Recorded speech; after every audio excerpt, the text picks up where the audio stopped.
Pasukan Ukraina menguasai Rubizhny, satu tank Rusia hangus terbakar.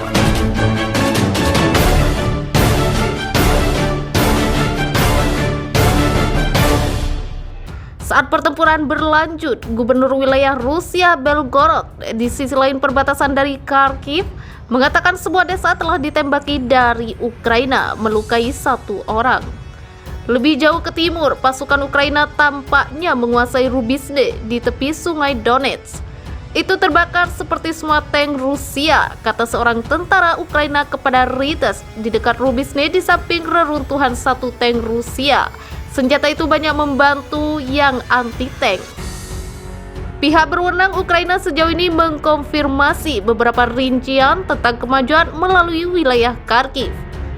Kami mengalami keberhasilan di arah Kharkiv, di mana kami terus mendorong musuh dan membebaskan pusat-pusat populasi, kata Brigadir Jenderal Oleksiy Hromov, Wakil Kepala Direktorat Operasi Utama Staf Umum Ukraina.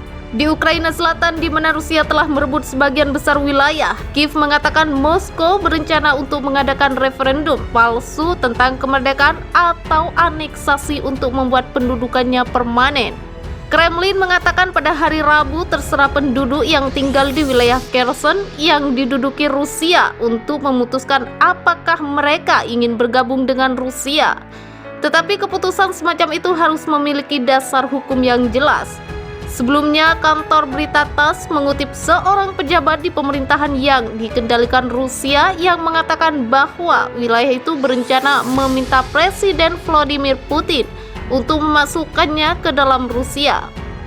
Pasukan Rusia juga terus membombardir pabrik baja Azovstal di pelabuhan selatan Mariupol, benteng terakhir pertahanan Ukraina di sebuah kota yang sekarang hampir sepenuhnya dikendalikan oleh Rusia setelah lebih dari 2 bulan pengepungan.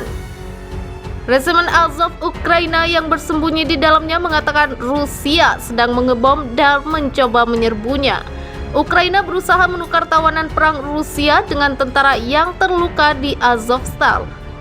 Jika ada neraka di bumi, itu ada di sana, tulis Petro Andriushchenko, ajudan wali kota Mariupol Vadim Boychenko, yang telah meninggalkan kota. Ukraina mengatakan kemungkinan puluhan ribu orang telah tewas di Mariupol. Pihak berwenang Ukraina mengatakan antara 150.000 dan 170.000 dari 400.000 penduduk kota itu masih tinggal di sana di tengah reruntuhan yang diduduki Rusia. Wali kota mengatakan bahwa kecuali perawatan medis dipulihkan dan sistem air diperbaiki, epidemi akan pecah tanpa kondisi yang tepat. Kematian di antara kelompok rentan akan meningkat secara eksponensial, ungkapnya.